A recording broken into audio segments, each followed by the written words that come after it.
Cada año, el velo que separa el mundo de los vivos y de los muertos se hace más delgado. Nosotros te llevamos a lo más profundo del terror. Abre tu mente. Solo existe un camino. Ahora estás en El abismo. El abismo.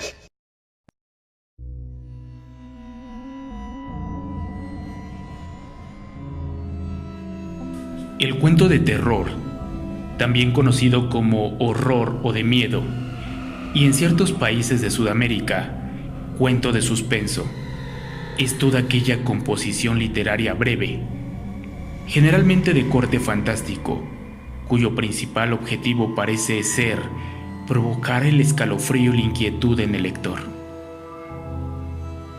Invitado especial, Víctor Espinosa. Esperemos que estas historias sean de su agrado. Bienvenidos. Esto es...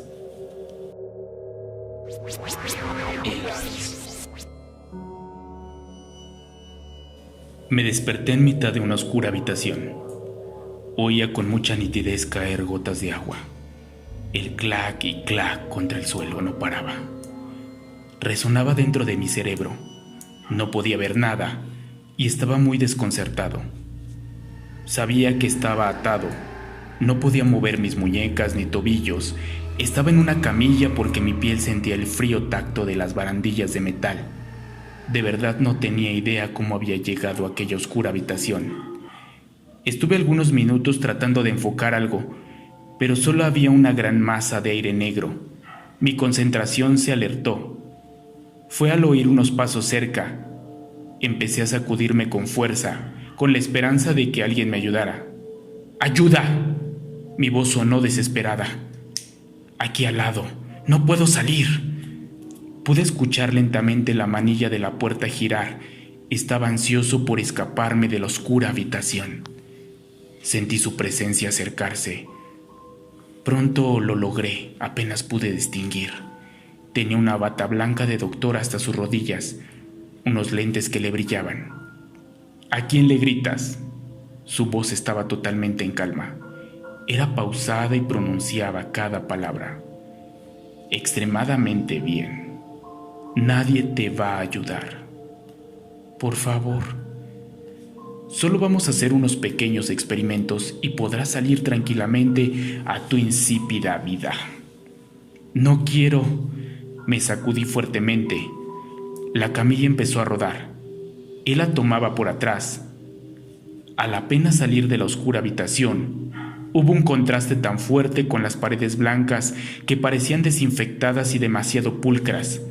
La intensa luz me hizo quedar cegado. Me costó unos segundos ubicarme. Estaba en un hospital. El terror me invadió. ¿Qué me iban a hacer? Entramos a un quirófano. Vi la mesa justo al lado de mi cabeza, llena de instrumentos, de cuchillos, bisturís. Sus filos me los podía imaginar y me daba pavor. Hace mucho tiempo, empezó a decir el extrañamente tranquilo señor. Nos invadió una enfermedad, en particular a los niños. Eran unas terribles convulsiones y cambios de carácter muy exagerado. Entonces, después de muchos años de sufrimiento, descubrimos una cura. Quizá no la más aceptable, pero resulta efectiva. Si a los niños antes de los 4 años les quitabas un pedacito pequeño de su cerebro y lo intercambiabas por uno sano de alguien que no fuera de este pueblo, se sanaba. ¿Voy a morir? Vi al hombre con su fina mano tomar un bisturí de metal. Se acercaba. Rozó suavemente mi cabeza y todo se convirtió como en la oscura habitación.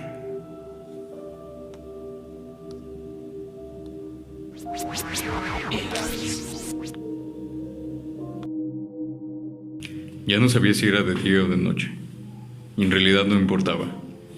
Desde la transformación, lo que solía ser Melquiades Tavares no podía hacer diferencia de los fenómenos físicos y naturales que sucedían a su alrededor. Una noche al vender en Tepito los huesos de algún personaje importante de la época de la colonia, recibió un mensaje. uno muy importante, que sería de trascendencia para el mundo. Todo terminaría como lo conoció.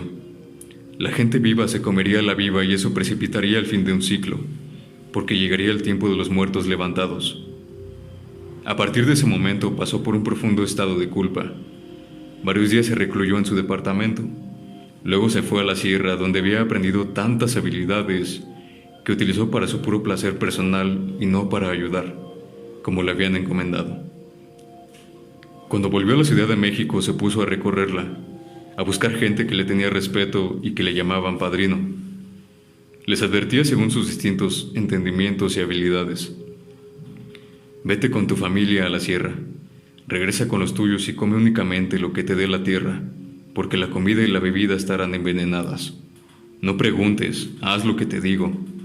No importa cuánto gastes, vete lejos o métete en una cueva, construye paredes altas, pero haz lo que te digo, o verás la muerte y la destrucción.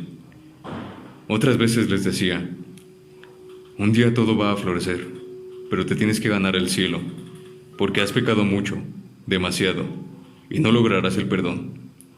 Métete en un lugar alto, junta armas, pertrechos y gasolina. Desde ahí te vas a fregar a todos los pobres diablos que te van a atacar. Primero basta con que los mates, luego hay que destruirlos. Ten cuidado con el fuego porque es muy traicionero y te puede purificar a ti también. El caso es que cuando renazca la vida, les harás más fácil la existencia. A los supervivientes, si te echas algunos demonios al plato, y si te empeñas, tal vez te ganes un perdón. Escogía bien a sus escuchas, porque lo que les estaba contando por ahí le podría ganar que lo encerraran en un manicomio, y como debía tantas, no faltaría quien le quisiera hacer pagar. Una tarde un ahijado le mostró un video. Se trataba de un evangelista gringo, que estaba loco de atar. Un fanático ignorante que hacía videos en internet, para decir que él era una salvación, pero con datos que Melquíades consideró de trascendencia. En ese momento supo que la gente le creería lo que había sembrado en sus conciencias, lo que significaba que debía ir a un paso adelante, porque ya era inminente la mortalidad y el choque de los mundos. Se fue a su oficina, un cuchitril donde atendía a sus clientes, en el centro histórico. Él realizó un ritual que nunca le fue enseñado. Más bien, fue una deducción de los hechos y le salió bien. Melquíades sabía que intentarlo en otro momento hubiera sido una estupidez, pero en esas condiciones sobrenaturales, en ese lugar de vibración tan fuerte y ennegrecido por la falta de fluidez, sería posible. Él ya sabía que su aura estaba carcomida. Se la podía ver opaca y con agujeros. Que los seres de baja frecuencia, espíritus, enloquecidos o demonios menores, fantasmas poderosos o seres de otros mundos, le venían como alguien cercano, pero respirante, de carne. Así que concluyó que con ese ritual se quedaría atrapado en medio de los mundos, como esos otros, pero con su conciencia más o menos intacta. Fue un sumo esfuerzo y el cuerpo pagó las consecuencias. Era parte del precio.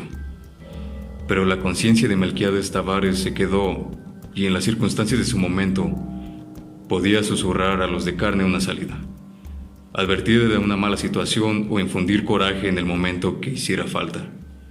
Así ayudó a muchos, primeramente a sobrevivir la vorágine y en segundo lugar a huir, porque la ciudad más grande del mundo era una trampa más allá de lo letal. Una familia de Guerrero, otra en Xochimilco, algunos jovencitos de Ciudad Universitaria. Hizo lo que pudo con muchos. Varios de sus consejos fueron bien escuchados, otros mal recibidos, salvo a unos cuantos y los que no, pues serían una compañía en esta misión. Cuando los seres de baja frecuencia entendieron lo que Melquíades hacía, lo atacaron, pero fue defendido por la hueste de los que intentó salvar y habían fracasado. Esos que al morir se quedaron a su lado en lugar de ser absorbidos o mezclados con tantas horribles entidades. Él era el indicado para este trabajo. Pasado mucho tiempo, no sabía cuánto, porque el tiempo en su existencia era distinto a lo que perciben y a los que respiran. Melquiades supo que ya comenzaba a bajar la marea. Si conservaba esa huaste junto a él, se pudriría y tendría la tentación de entrar a los cuerpos que se juntaban por millones en esa costra de mágica ciudad. Entonces sintió un llamado. Reagrupó a su hueste en la tierra de antaño que se llamó Tlacopan y comenzó una marcha de limpia por aquella calzada que en su percepción aún era visible. Hizo una pausa y en el árbol de la noche triste tocó un violín imaginario, fantasmagórico, para anunciar la llegada de otra época, de otro sol. Al fin llegó al centro, al último corazón del Sea Náhuac, el sitio ceremonial. Lo que vio ahí fue un gran remolino de almas que tintilaban en medio de enormes manchas negras, todas siendo absorbidas en ese zócalo, en esa plancha que una vez tuvo edificios pintados con cal de blanco, que fue un punto de referencia, una república, y que antes fue un islote en medio de un lago salino. Ahí, Melquiades entregó a sus seguidores para ir dejando limpio este mundo de tanta barbarie, pero él se dio la vuelta. Él se quedaría un tiempo más por aquí. Aún le quedaban papeles que desempeñar, algunos buenos, algunos malos, dependiendo de quién lo juzgara. En un remolino de almas, Cristian Chavero López.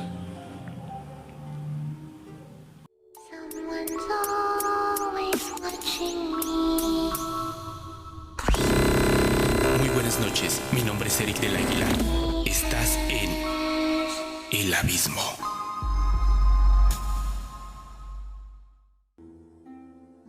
Don Carlos, con mucho aplomo, sacaba su espada y decapitaba a cualquiera que se dejaba venir. A veces solo eran seres de su imaginación. Otras eran entes que, como él, quedaron atrapados en medio de los mundos. En sus tiempos, fue un conquistador. Para su familia peninsular, un héroe que enviaría miles de doblones de oro para gloria de la corona española y su metrópoli. Para sus familiares más cercanos, que vivieron con él, era la encarnación de la crueldad.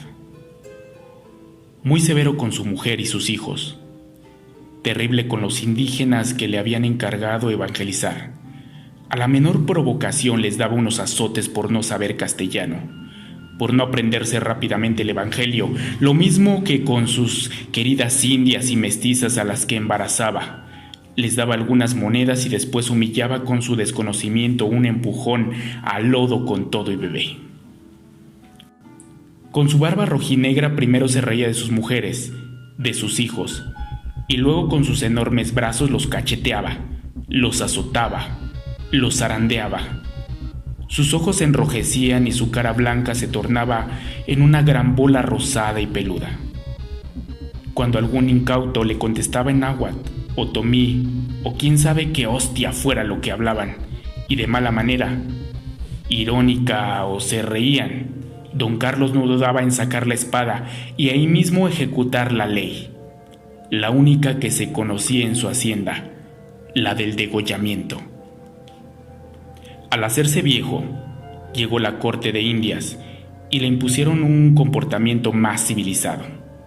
Cada indio asesinado era un negro que se debía comprar en Veracruz a los holandeses, portugueses o ingleses, para sustituir a los diezmados habitantes originales de las Indias. Tuvo muchas espadas, pero a una la quiso más que a su esposa, la ropera, capaz de cortar a un hombre a la mitad, incluyendo costillar y entrañas. Nunca aceptó las 9 reglas y al morir se aferró a su viejo modo de vida. Desde entonces, erraba por lo que consideraba fueron sus tierras, y cada que veía o creía ver a un indio ladino moverse, desenfundaba su ropera y le cercenaba la cabeza. Su casa estuvo en lo que hoy es Tacubaya, pero su hacienda fue mucho más grande que la de los Morales, solo que efímera. A los seres imaginarios los atravesaba y se desvanecían. Los fantasmas se reconstruían de nuevo, pero sus cabezas siempre hacían de este lado, de los que respiran, un ruido muy singular, parecido a una canica o a una moneda que caía sobre madera y rodaba. Los mexicanos del centro del país cuentan constantemente ese detalle. Unos lo viven en Cuautitlán Izcalli, otros en Tláhuac, algunos más en Santa Fe, donde cercenó a tantos hasta lo que han visto. La leyenda pasa de boca en boca, de generación en generación, y de vez en cuando alguien vuelve a escuchar el fenómeno. A veces, aquella resonancia se repite en varias ocasiones durante una noche, mientras los que respiran duermen. De vez en cuando, son despertados por la presencia de don Carlos, que escuchan el característico pegar de una canica, o como una moneda que cae, rebota y rueda sonoramente por el piso. Una canica que cae. Cristian Chavero López.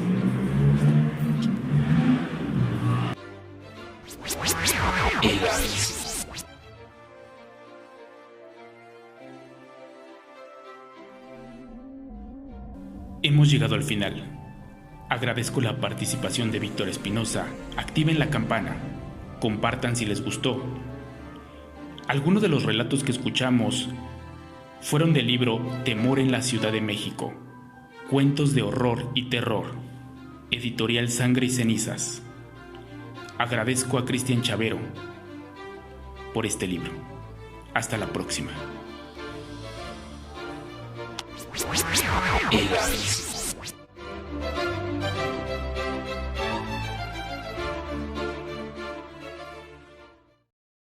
All right, gentlemen, I want you to repeat after me, just how I do it.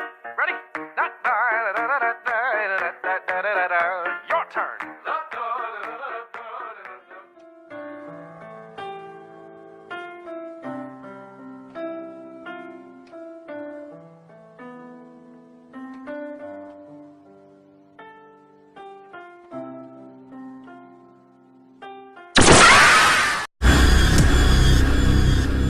Mi nombre es Eric del Águila.